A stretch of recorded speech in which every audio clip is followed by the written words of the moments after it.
If you are like me and enjoy working on your motorbike to save money and ensure quality work, you will appreciate this video.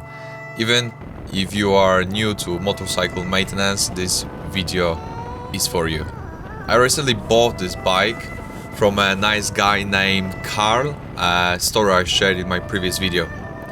While I trust the service history and Carl, I want to make sure this bike receives the love it deserves.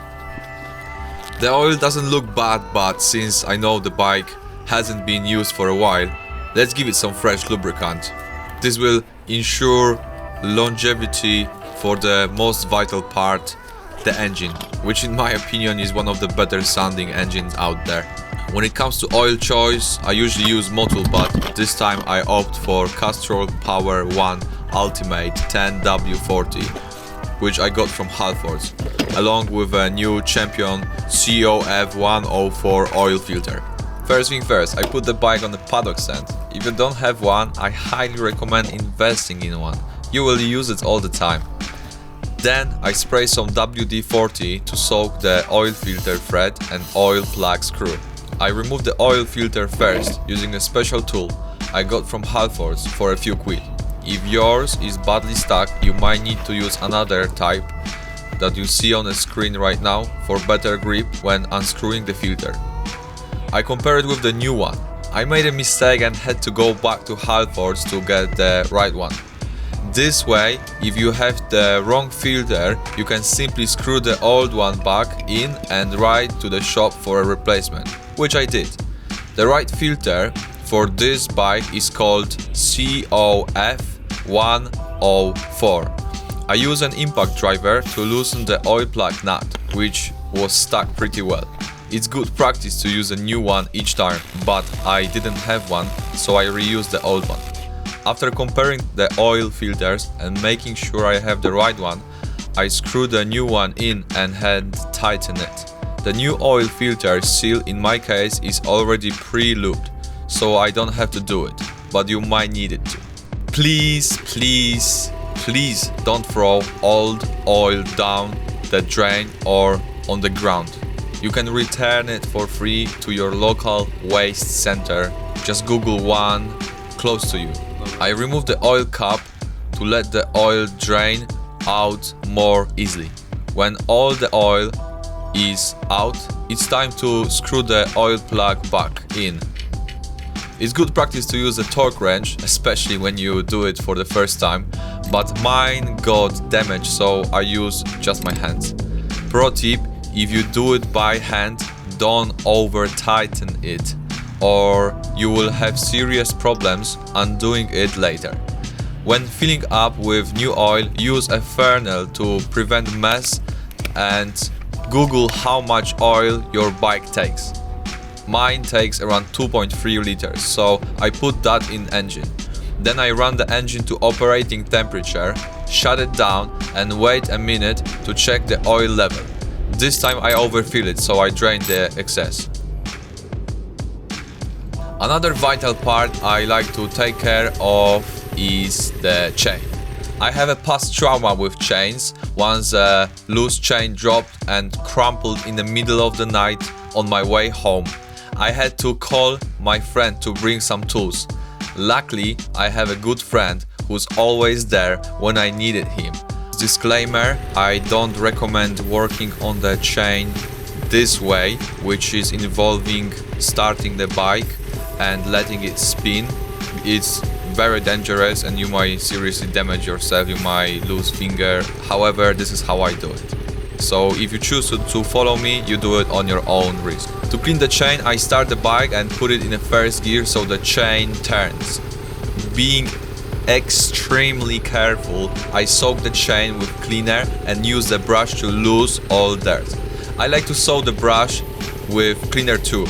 Once a brush got caught between the chain and sprocket and was cut in half, so I recommend moving the chain by hand using the rear tire. But I'm not gonna lie, this is how I do it on all of my bikes. This process also involves cleaning the sprocket. To give it that extra clean look, I wipe it off with a cloth. obviously the engine is off at this point. Next step is chain tensioning. To do that, you will have to loosen the rear tire. I like to use a breaker bar as it gives me lots of leverage. Make sure to loosen the locking nuts on the tensioners as well. I start with the chain side. You should measure the distance between chain and frame, but I do it roughly as I have good understanding of how much tension there should be. Remember to move the rear tire around as chain tension varies at different points. Once I'm happy with the tension, I adjust the other side to make sure the rear tire is in line. When all is done, I lock the rear axle back up with the breaker bar. The final touch is lubricant. Make sure to lube all 4 sides of the chain and wipe off any residue. Next up, brakes. I will replace the brake fluid, which really needs changing. Let's start with the rear brake. I unscrew the passenger foot peg from the frame to access the brake fluid reservoir, which I'm also unscrewing. After emptying the old fluid, I pour in some new. I scrub the container inside with my finger, wearing protective gloves of course, to lose any dirt. Then I rinse it a few times with fresh fluid. Once I'm satisfied, I pump the brake until it's firm, then release the pressure by opening the bleeding screw. I repeat this process until I see new fluid coming out the other side. And voila, the rear brake is done. I reassemble everything and move on to the front. To avoid a mess, I cut a small hole in a piece of cloth and place it around the reservoir. There are 2 calipers on the front, so I start with the one further from the reservoir. It's the same procedure, but this time I've asked a friend for help.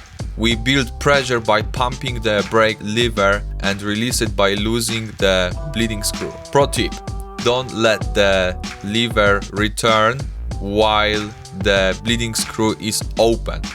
I push the old fluid through, top up with new fluid and keep going until I see shiny new fluid on the other end. Then I move to the other caliper and put everything back together. It's a good idea to pump the front brake with reservoir rubber on, as it tends to spray fluid everywhere. After this operation, I noticed the front brake became extra sharp. And there you have it. Simple as that, done at home, and I'm not even professional. I really love that feeling after working on my bike, which is why I do it all myself. During this maintenance, I noticed the front forks rubber seals are damaged and will need replacement. I'm planning to do some maintenance work on that too. Let me know if you would like to see it in a video. Maintenance isn't the only thing I do with motorbikes. Sometimes I ride it as well. You can watch those adventures in my other videos, I'm sure you will like them. I will see you there.